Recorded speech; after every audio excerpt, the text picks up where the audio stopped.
Okay, sorry about that. So we're in action here. Let me go back to our thing. We're in introduction B because I forgot to record at the beginning.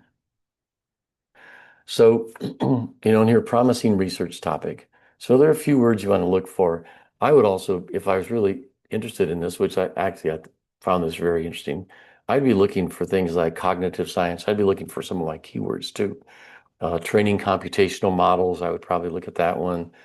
Um, and let's see, brain and human behavior. I'd probably look at those too. Now, in the discussion section, so I'm going to go here and just go back to here.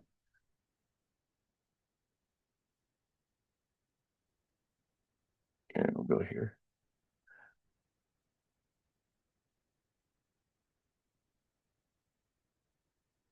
Where are we? Well, in the discussion section, try to analyze figures and tables referring to the text when needed for clarification. So when you look at something like this, you say state of the art in visual analysis in comics. Okay, we've got tasks that were done, references, remarks, and F score. So you're going to look back at these, use legends to help you understand what's being shown. By the way, you don't worry about complicated jargon as they point out here. You just want to try to figure out, so why is this important? So panel segmentation, mostly just bounding boxes rather than exact panel shapes. Page layout, mostly conceptual, but should work fine with current panel. Distinction between captions and balloons, mostly character detection. Okay, so and looking at these, artist classification easier than genre. Okay, so looking at these, 2019, 2018, so this is a 2020 publication. Most of these are pretty current, so that's actually really good. Um, and as you probably, if you've read papers, you probably know that a lot of papers show things in different forms. So you're going to get tables, you're going to get figures, you're going to get um, diagrams, you're going to get all kinds of things. And you want to choose the things that make the most sense. And a lot of people are not visual in the sense of wording, they're looking for visual things. So, and then you need to look up what an F score means. So you got to decide, are these good F scores or are these bad F scores?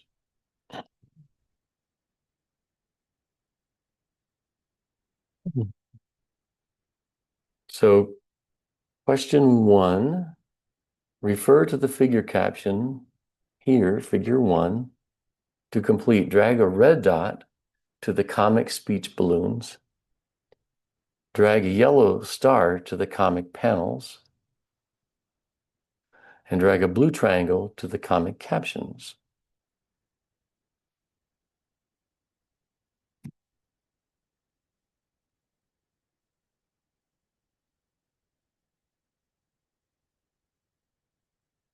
While you're doing that, I am going to go over here for a second.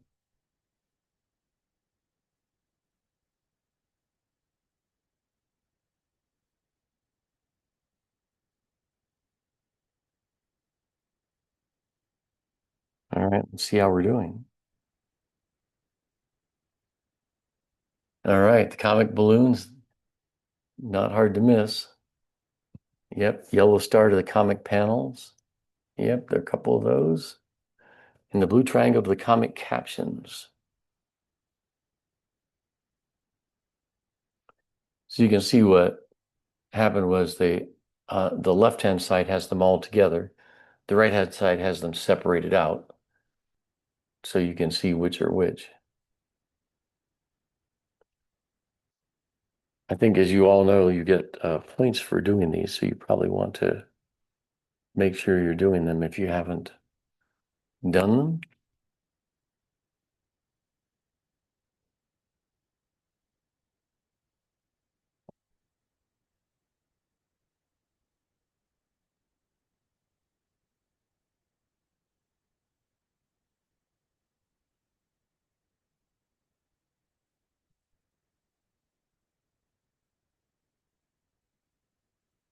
All right, everybody weighed in. All right, 20 of 22. That's good. All right. Okay.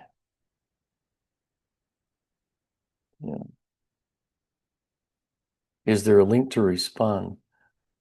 No, you basically uh, have to move the dots on. So hopefully you're on a device where you can move the dot, the red dot or the yellow star or the blue triangle.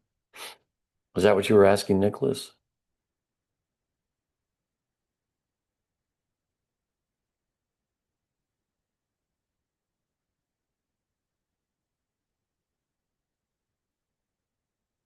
Okay. All right, let's go. So question 2, of the various data sets described in the paper, which one is the largest public data set for use in analysis? Type the name. There should be a place for you to type. So which one has the largest data set for use in analysis, public data set for use in analysis? So you have number of books, number of pages annotated, whether the images are public. Remember, public's part of this.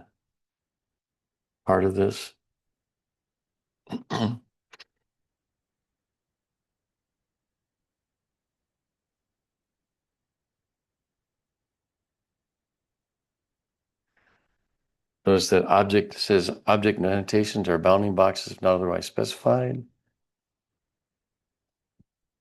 Or human in the loop. Human in the loop means that someone that a computer analysis has done part of it, but it's also put up things for a human to look at and say yes or say no.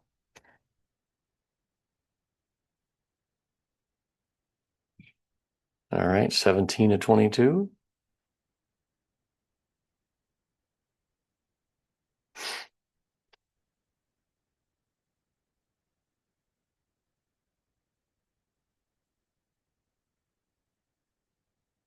Yep.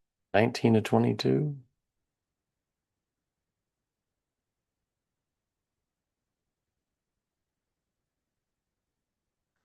Okay, comics. So let's go. I'm going to go back. So the one, comics. Yep, yep. American Golden Age comics. Looks like everybody got it right. It's by a long shot, isn't it? When you look at the number of pages, it's by a long shot. Yep. All right, well done. Okay, in the discussion, find a reference, find the reference to each figure or table in the narrative of the paper to understand more about the figure. So when you have figure 2 here, and so I'm going to go down here to figure 2. Figure 2 is on page 10. You see there's figure 2, and then the materials above and below it. So when you look at figure 2, you look into the paper itself. Fully connected neural networks, figure 2 top, have a large number of parameters and therefore are hard to train. So you look at convolutional neural networks, and here's a reference for it. Figure 2 bottom, that's this set.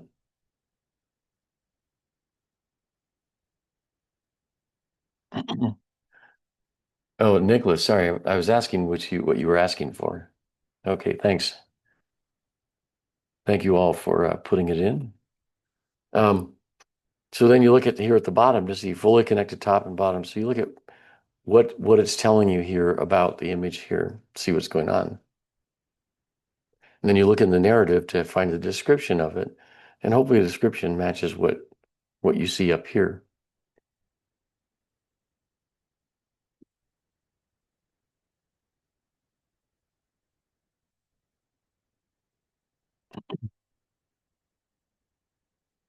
Okay, so question 3. What is a common challenge in comics analysis described in the paper that applies to natural language processing and computer vision? So What is a common challenge?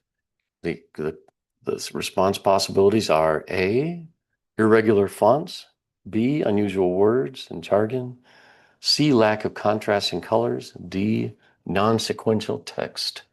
So read through this paragraph and see what the common challenge is.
So one of the interesting things about OCR, which is optical character recognition, is that um, the OCR quality, you don't have the right options. Yeah, on my end it says like 0C, 25C, 40C, 45C. I'm not sure if that's just in a different like um decimal Oh, format. Yeah, well mine's like now, that too. that is an interesting thing. Oh, no, so those things are, oh, apparently it's showing you how many people have answered each one. So here, I'll show you. Is it looking like this? Yeah, Yeah, it looks like it's that. Yeah, so oh it's C saying 25 that, C. so it's saying that zero have answered uh A. I don't know what the C is about. No, 11 has answered A. Oh wait, that's right, 11. I'm not Yeah, sure. that's the Zero answer C, choice. That's 25C, yeah, that's the 40C. answer choice. I have no idea what those mean. That's I just weird. went with the first one. Yeah, just ignore that. Just do A, B, C, and D. Ignore whatever that other thing is. 0C, 25C, 40C. I have no idea where that came from. Just pretend it's A, B, C, D. Very interesting. I thought at first it was putting those numbers over at the left, but that couldn't be possible with a bar.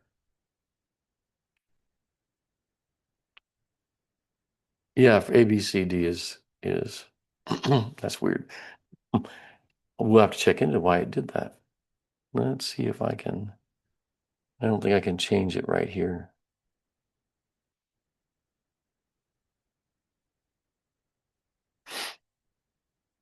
No. All right, let's see how we're doing. Let's see if it's going to tell you. All right, so the answer is irregular fonts. And I was going to say the thing about OCR. The problem with OCR, object character recognition, is that it's still only in the 90th percent of ability, 90 some percent able to do it. And if the fonts are weird, it's even harder. So the correct answer here is going to be um, irregular fonts, which most of you figured out sooner or later. Okay. Question 4. Which of the following components are addressed in this paper? And it may come up weird. If it comes up weird again, let me just see.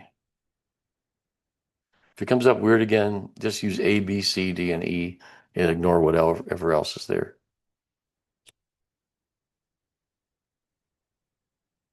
So, which of the following components are addressed in the paper? Computation approaches to comic analysis, data sets used in comic analysis, methods of analysis of the visual structures, Methods of analysis of text structures, all the above. So tips, on the tips here, it's review papers often will outline the current state of the art or most recent publication. The main body is a discussion about what the authors discovered. Yeah, the choices are like data from mice versus rats What are and they? stuff. The choices like data from negative versus positive control, data from mice Really? versus rats. What is going Yeah. on here? Just like the randomest stuff. I'm sorry?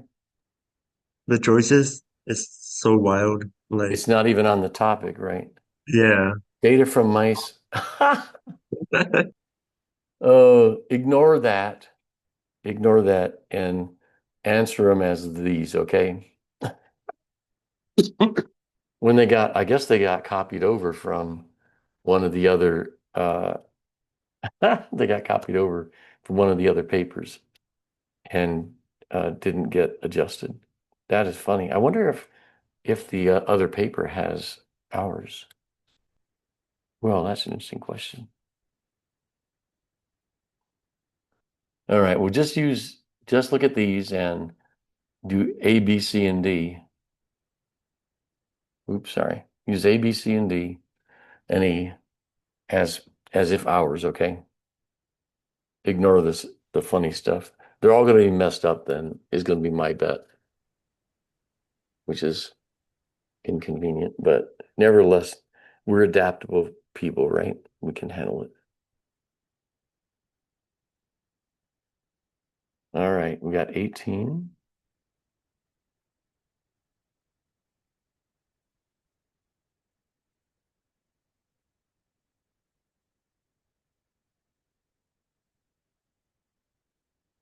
All right.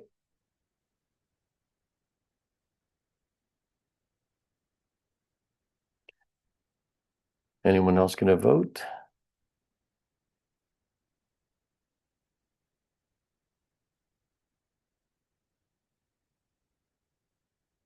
Okay, all of the above is the winner.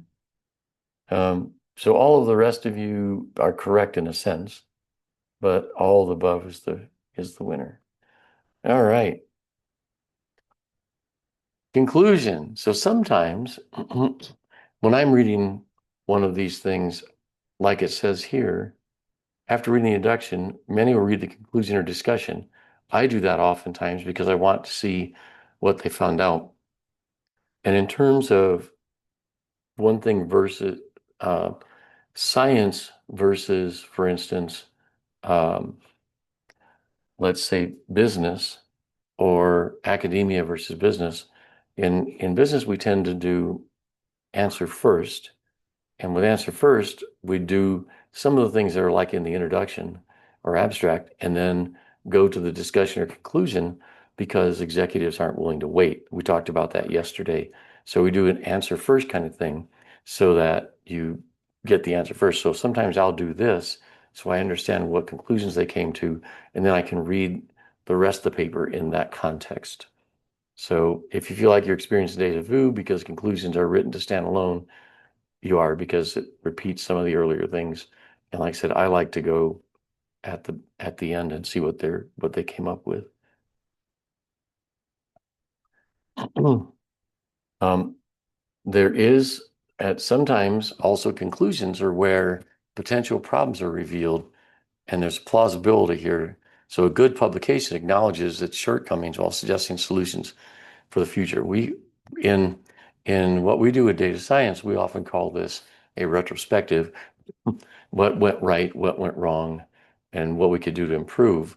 So if you're intellectually honest, you're going to say the things that worked right and the things that didn't work so well, and how you would improve that in the future. So you can say here, we hope our review has convinced readers that comics are an exciting field. Also here, uh, there are problems rather than biological plausibility. So anyways, you want to be honest about what you came up with. So let's do another one. Okay, I'm going to see what, I'll have to wait till someone responds. No one says. So question 5, where could you find more information about developments in this field? What other publication could you read? Type in author's name. So where else could you find?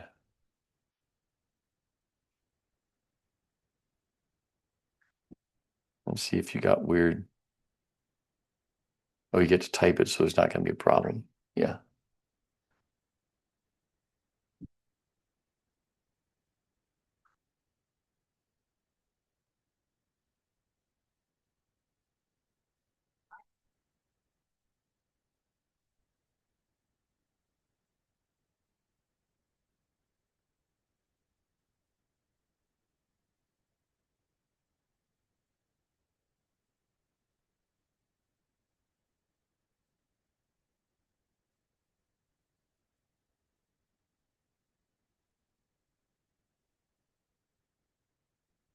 Choices are a completely different topic. Yes, we know that. It's been all the way through. They got copied over from another paper and didn't get updated. So it would be funny if we find out at the end that another paper actually has ours. So just ignore whatever other stuff is there and use what we've got here.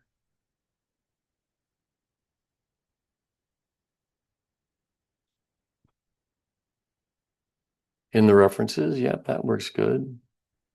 Yeah. And search on Google. Yep. You know, in today's world, another one I would consider would be going to something like one of the AI-based, excuse me, one of the AI-based ones, search engines that is particular for academic searching, for searching for papers and things. There are several of them out there. You can Google them, or you could ask your favorite AI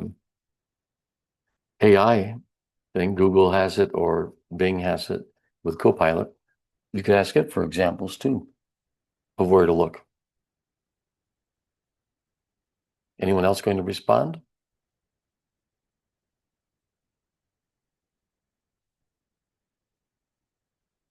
You could search about neural networks. Yep. Yep. Google Scholar. Okay. Acknowledgements. I have NSF grants and I have a state of Arkansas grant. And so one of the things you have to do is you have to acknowledge whether something was funded fully or in part by whichever grant or grants you have.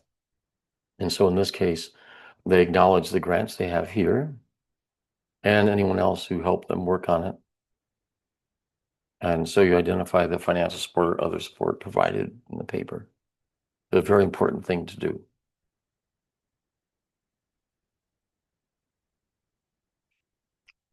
And that's it.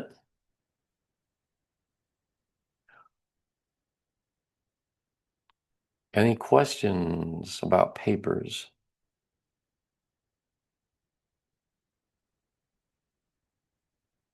Let's see, this was let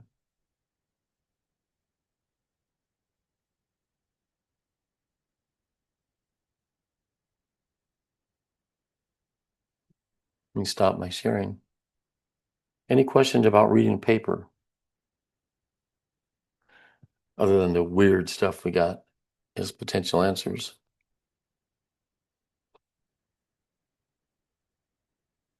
How many of you read a paper before?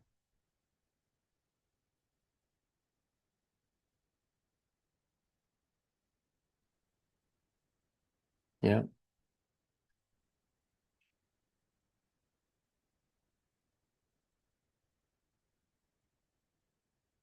never have. Well, don't let them intimidate you. The more you read them, the more you'll be able to understand them. I mean, I think that's basically the case. And again, if you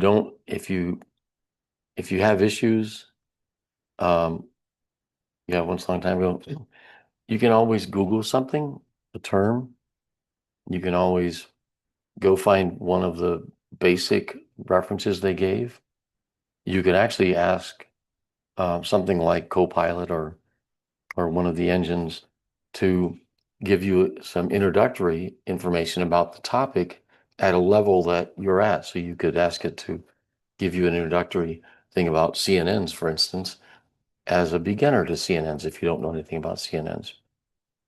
Give you a brief introduction or a 2-page introduction, potentially with diagrams on what they are or a place to go read about them. So you can get some extra help by doing that. And a lot of times people in scientific papers use bigger words than they need to. And because that's how they speak or that's how they write. Don't let that intimidate you. Just look the word up.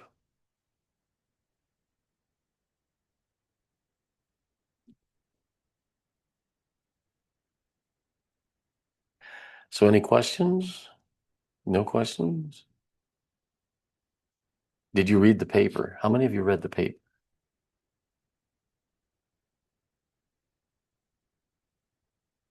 Nope.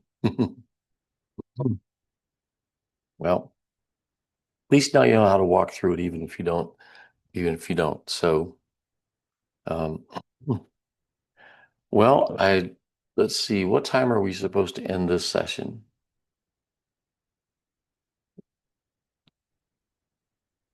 Oh, someone asked, why is the answer irregular fonts? I missed that. I'm sorry. Um, the reason it was irregular fonts is one in the description there, when they talked about irregular fonts, what they mean is you could have a whole bunch of different kinds of fonts in comics. In some cases, like in manga, they're handwritten. And so the comments are handwritten, and those are extremely hard. Oh, it says 11:30. Okay. Oh, we're done awfully early. Um, oh, then we go to lunch. So the fonts could be handwritten fonts and of different types, and so it's really hard. Handwriting recognition is really difficult. And if they go from one type of font to another in the same comic, it's hard to read that. And there are some fonts that are very, very unusual that could be difficult to read too. Or the OCR engine, optical character recognition engine, may not be able to read particular fonts. So that's why fonts are generally the biggest problem. Yeah, it seems like it was to me it was an interesting paper to read.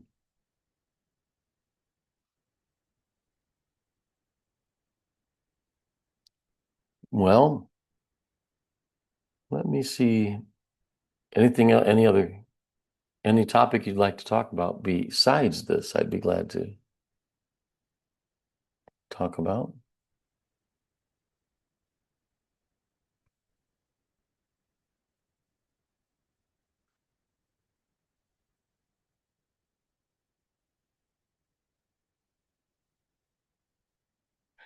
I have written and published a paper. Yeah. Let's see. I'll show you. So there's a way to make the fonts the same before. If you have soft copy, you could change the fonts. Yes. I'll show you what I've written. Let me share my screen again. So you can find my papers. I read some a long time ago, but let me. So if you go to peer.asee.org, I write, and because most of my work is uh, associated with educational stuff these days. I've written on innovation program and on data science program. So peer.asee.org is a slow responder, but nevertheless. So if I go to me, visit author page. So these are the papers that I have written. I have some other ones too, but I can put these in the chat if you're interested. If I can find the chat again. Here we go.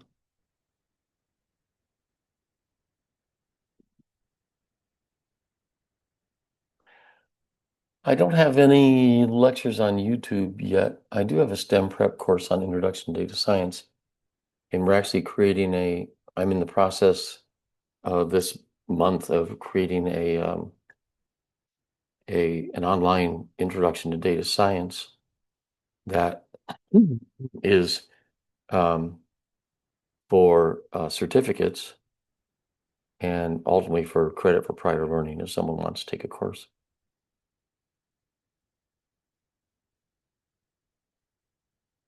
Awesome. We'll be doing some publication on it when we get it ready to go.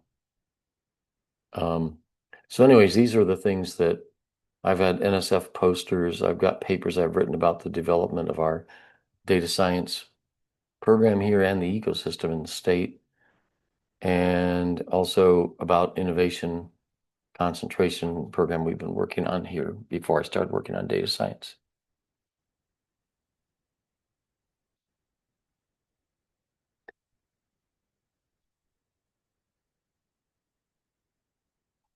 But I primarily work on stuff that's associated with developing programs.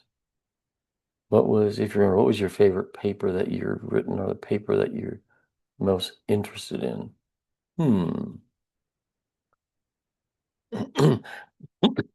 Well, the one that I've written that I like the most is in that list of ones is the most recent one uh, that's been published, which had to do with how we developed a statewide data science degree programs, partnering with other schools in the state.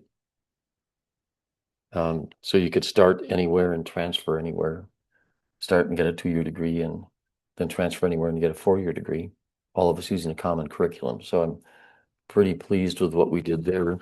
One of the ones on innovation, I did a seriously long background study on innovation. That was like over 100 references. And that was pretty good. In terms of reading a paper, gosh, I've read so many, I'm not sure I could pick one out that I'd have to think about that. There's so many good papers out there. And I'm a paper reviewer for the upcoming ASEE conference. And so I've read probably about 10 papers. There were some good ones, but I can't talk about them yet because they haven't been published. But I should put out, maybe I'll put out on LinkedIn. I can put on LinkedIn some of my favorite papers. So if you want to connect with me on LinkedIn, just say you're part of ASRI in a message to me. How long did it take to finish the innovation paper? Probably if I'd worked on it full time and not done anything else, probably a month. But given that I have other work I have to do, it took probably 3 or 4 months to finish it calendar time. Because usually when we were writing them, the first abstract is usually due in October or so, and then the first draft is due in January, and then the revised drafts are due in April. So it takes a while to do them, but during those periods of time that aren't summer, I'm actually teaching classes and doing other administrative work for our program.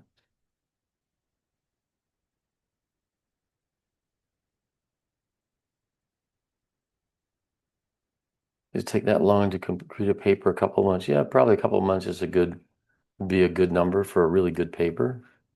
Yeah, because there'll be revisions. The first time you write something, you leave things out. People, if you have co-authors, they'll give you some advice. You have to fit it all together. Then if you've got co-authors, edit it for a common voice, and then you find that there are holes in it. And when you send it in for reviewers, there'll be other comments. So yeah, a couple months is about right, I would say.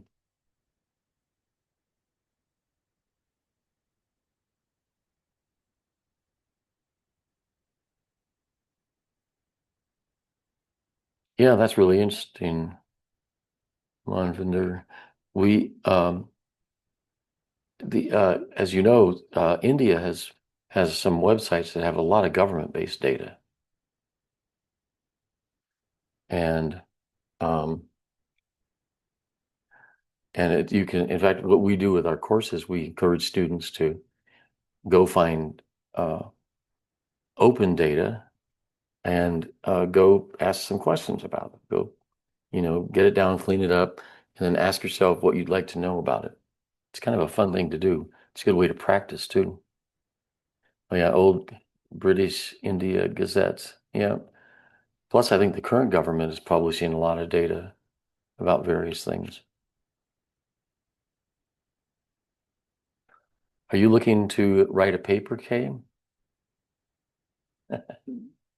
No, I took a bio class in the fall semester of 2024, and I had to as a requirement for my prerequisites. And like usually it would only he will like our professor or like our TA, he would want us to type up a paper in a week. I'm a full-time student, I have 18 hours because I'm trying to graduate early. And so like having a paper done, like sitting down and writing a paper is really not in my field. Like I English isn't my best subject at all. I would prefer math over anything. But they Yeah. will want a paper in a week, and I would always have to ask for an extension because I physically cannot sit down and write a paper. Yeah, no, I get that. Yeah, you have to. I mean, I wrote a book too, and the thing about it is there are days you can write and days you can't, right? And so it's nice to have other stuff interspersed with it, because if you have a bad writing day, on the one hand, you can go do something else and do it. So for the papers, these journal papers, they're generally fairly long, and so that's one of the reasons they take a fair amount of time. In the last one, it probably only took me, I'm going to say, about a week to write my part of it. But I had co-authors. So I basically created an outline for the paper and then gave each of the co-authors sections to write. And so once they completed their sections or put it into the shared document, then I went through and edited it to a common, um, a common language, common phraseology, because you want it to look like it's put together by one person, even though it's got multiple people. And then correct spelling errors and grammar errors and stuff like that. But I would say it took us probably 2 or 3 months to do totally. Yeah. Hopefully you have a chance to write one when you have the right amount of time. Probably not. Probably not. Yeah, probably not in a school environment. Probably not. Other questions or things you'd like to talk about?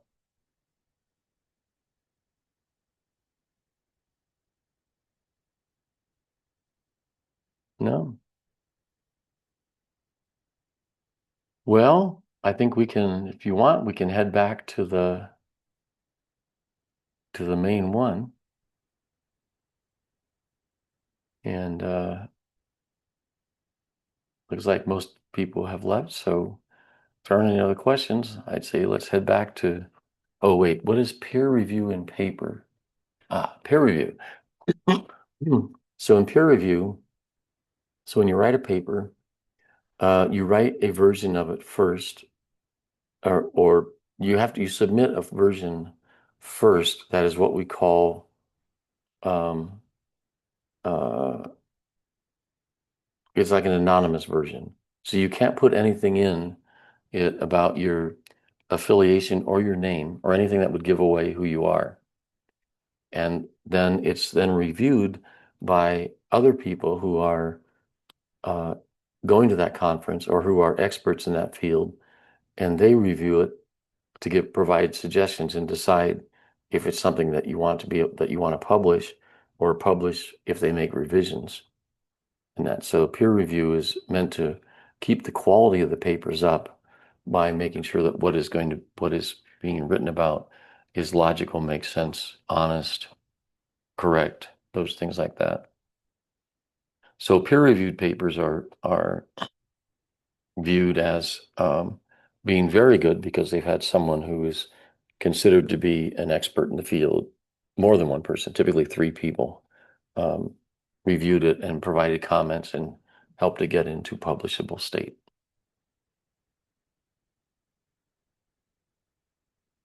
So when you peer review it, you fill out some forms online that have to do with comments about the paper and suggestions about the paper and constructive criticism about the paper. Did that answer it, Sahid?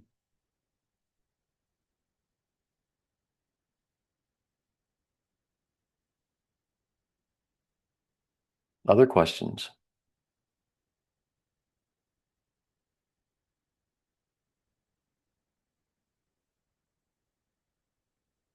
Can you write a paper using simple language? Yes, depending on the audience, sure.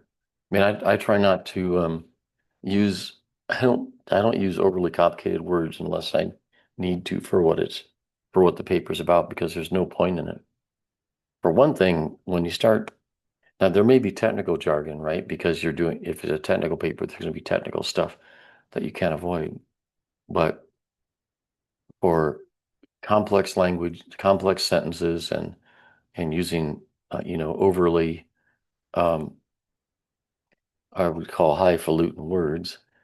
The problem with that is that you reduce your audience because a lot of people who are going to read your papers are not native English speakers. So if you make it hard to read, they're probably not going to read it and they probably aren't going to reference it. And you want them to be able to read it, to understand it, and read it to reference it if they find it useful.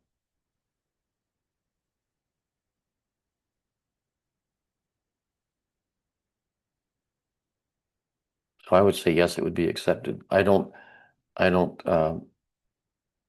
would comment if something had too high level language. I would comment if it's more straightforward language. I wouldn't make a negative comment at all. In fact, one of the criteria we just used for looking at best paper for a section was how did we enjoy reading it? How readable was it? And so, if it's easy to read, it's going to be more favorably viewed.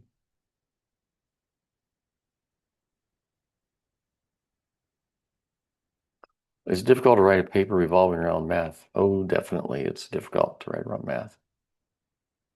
Among other things, you got to figure out um, how much math you're going to put in, what level of math you're going to assume that the reader knows already. It's going to be really challenging from that point of view. And so you want to put in the math that makes it so you can understand what's going on and lead up to it, um, so the reader can follow along. Um, but you don't want to, it's kind of like you don't want death by PowerPoint. You don't want death by math unless the math is the topic of the paper. But I'd say yes, it's difficult around math and statistics both.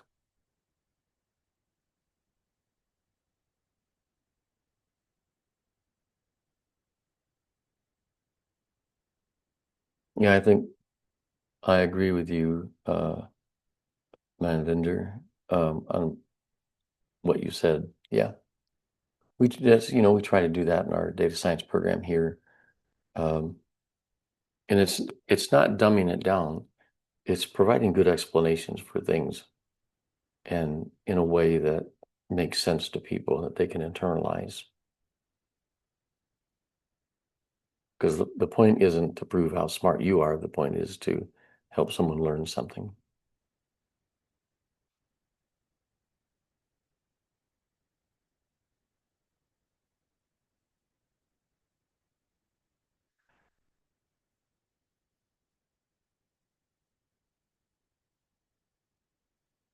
Well,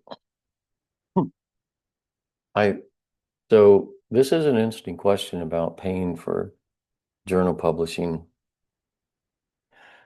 A lot of the grants that National Science Foundation and other um, government agencies have allow monies in the budgets to pay to publish, because some of them do require that. So if you have grant money, you probably have an ability to do that. If you don't have grant money, it's definitely an inhibitor to do it. And I can say that the journals I've published in have not required a payment, which is good. But I would say, yes, it's going to drive away people with innovative ideas. It's almost like it's pay to play, which says that you can get published if you have money, and you can't get published if you don't.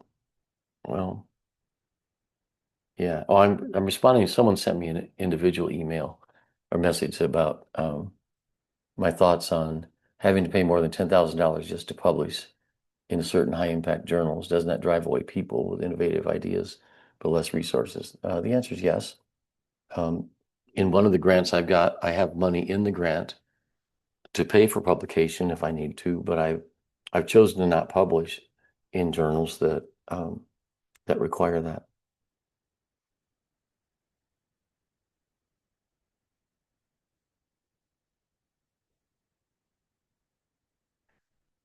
And you earn money from a publication? Nope, you do not.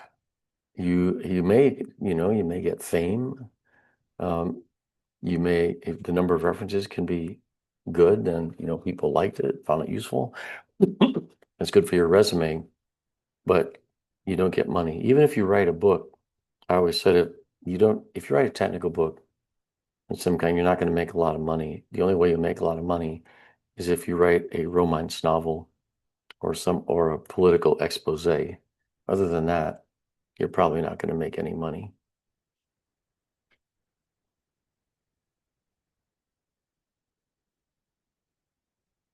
Yep, love of the field. It's viewed as a professionally good thing to do if you're in academia or if you're doing research.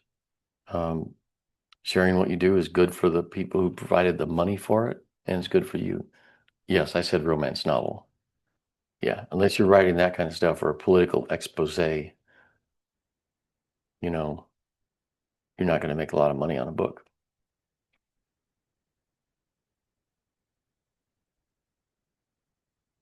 I don't write romance novels and I don't write political exposés.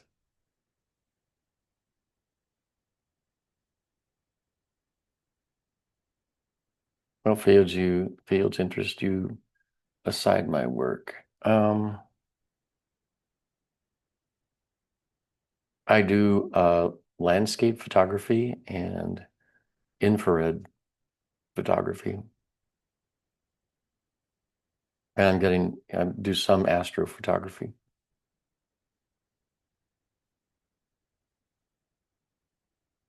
So photography, not people photography generally, but things that are landscape or astro or night photography. I have a Canon R5, and I have a 5D Mark II, and I have a Canon 20D that I had converted to full spectrum IR.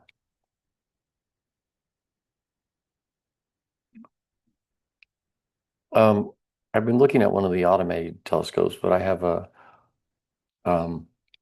Crestron 6i. I think it's a 6i. 6-inch Textron. Oh, I'm sorry, 6-inch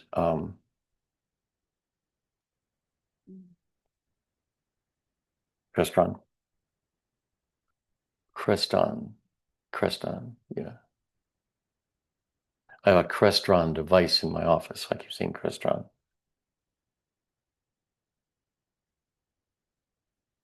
Yeah, there are a bunch of new ones. I got some friends who purchased one of those automatic ones that you have an app and you put in what you want to see and it'll go find it and take beautiful pictures of it for you overnight.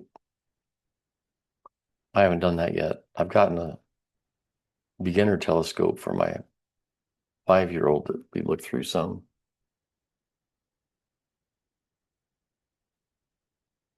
Yeah, it kind of defies the excitement. It's more fun to look into it and find it. Yep. Yeah, it takes some of the, or kind of like the middle of the road piece, which is the part where I'm taking the pictures, either looking through the telescope or taking the pictures through the telescope. But I don't have a lot of fancy stuff. My telescope is able to do tracking because it's got built-in tracking and GPS.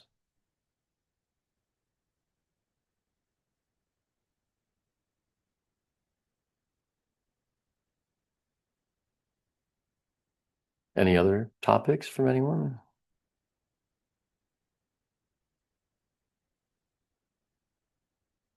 Moon pictures that are galaxy, the galaxy phone was taken.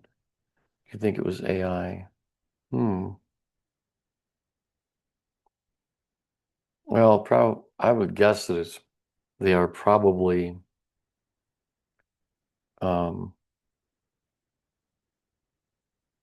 phone was taken. Yeah, I would guess that they're using algorithms to improve the pictures, just like you can in Lightroom or Photoshop or other applications. But if you're taking the picture, I doubt that it was actually substituting something else. But using AI to improve contrast or stuff is probably a good thing.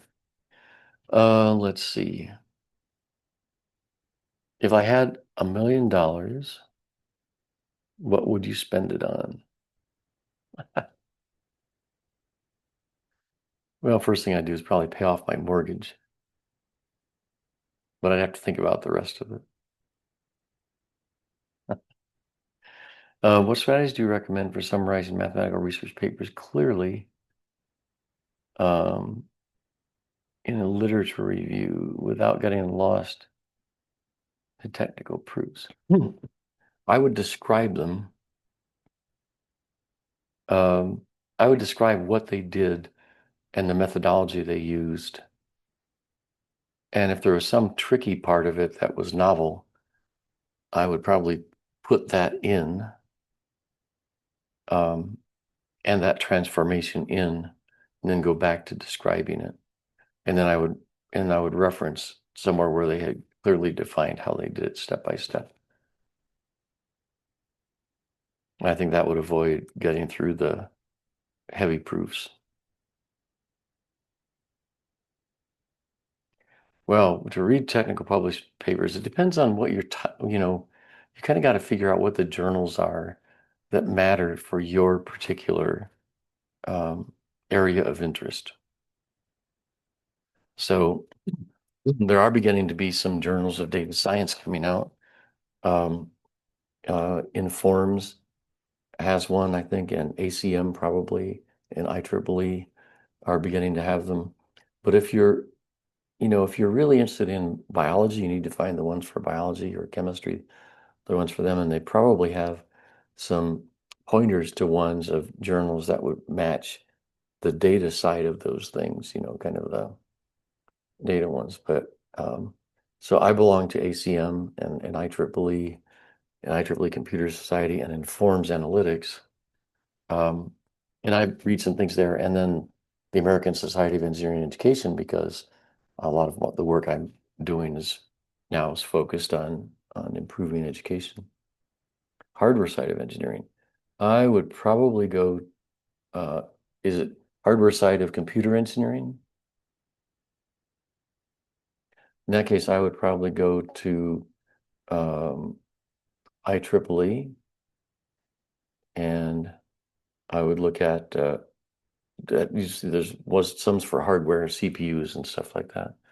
ACM has a little bit of it, I think.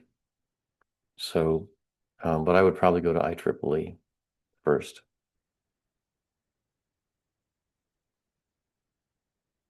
You're welcome.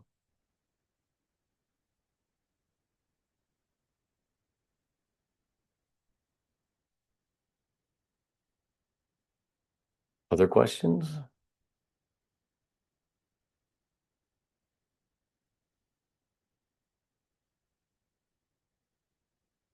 How would you recommend someone learns ML? Well, it depends on how you want to use it. If you want to, um, if you want to use it without necessarily understanding how it works underneath, then I think there are lots of online courses or YouTube. Let me look at one of my books here, or YouTube, that can give you some examples. Let's see. Otherwise, I would probably go to one of the, I would go to one of the books in the, oh, who are they? O'Reilly series that are free on machine learning for data, introduction to machine learning for data science. I think I would start with something like that. They will have examples in the book that you can pull out.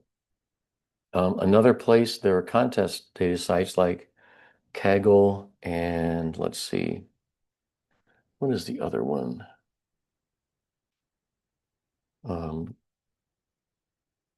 KR.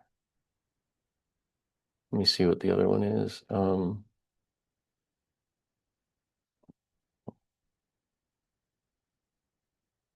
other one is,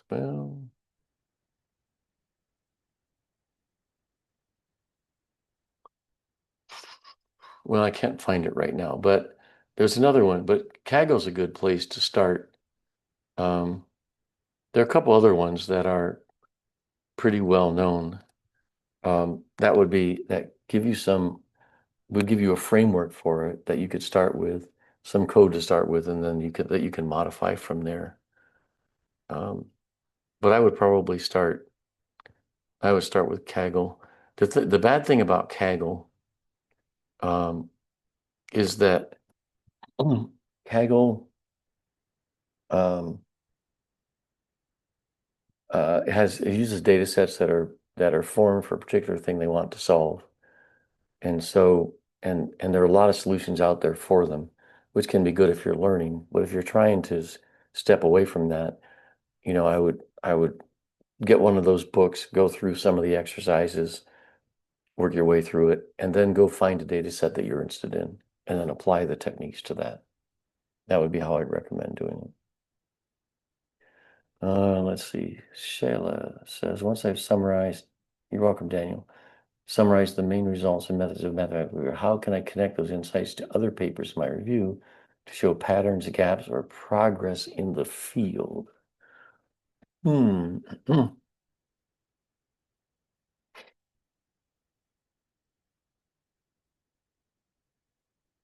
Well, I think what you would want to do on that would be to use um, a case study. So let's say you're going to you want to use those different methods, mathematical methods to solve a problem of some kind. And through your review, you found that these ones are useful and these are not. But these ones that are useful are missing things in between that are needed to be able to solve the problem that you're looking to solve. And so those would be gaps. The patterns could be that there are a group of people who have done an element of it in a slightly different manner. And from your point of view, solving the problem, like say there were three different ways, solving it using the second method was actually a better way to do it for this type of problem, whereas the other two are oriented towards different kinds of problems. Um, and then progress in the field, you could go back 5 years and say um, that these two that are important to be able to solve this weren't available 5 years ago, or at least weren't known 5 years ago in public. And so that's an advance. And then if you were looking out ahead, maybe at some other people who've published you could say that looks like these other ones could be promising to reduce the computational needs or the mathematical effort required to solve the problem in the future if they're able to get that particular approach to work. Does that help?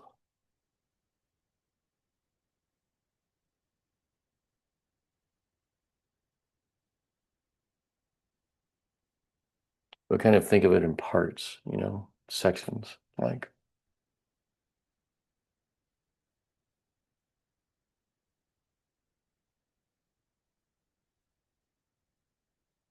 Any other topics?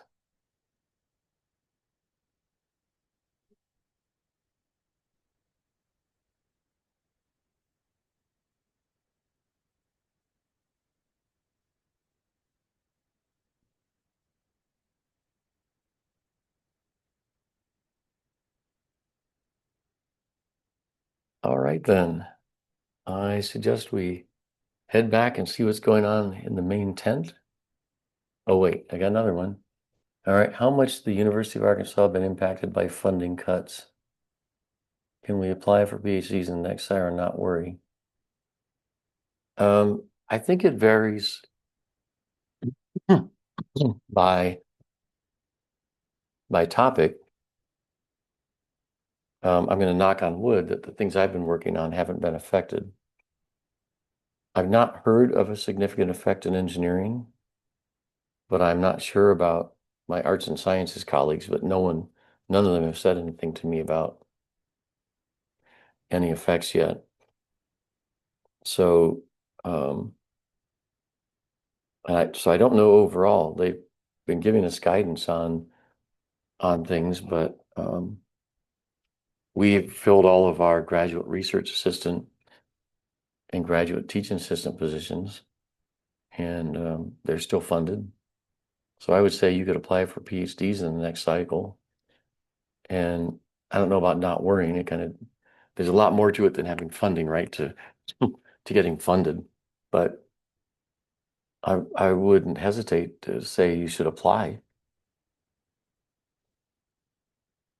I mean, I think generally the U of A hasn't been at the very top of the list, of universities doing things that would have been impacted.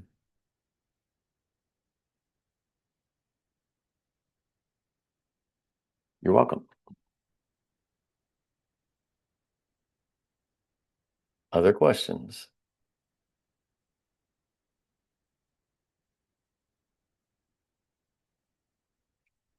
More topics?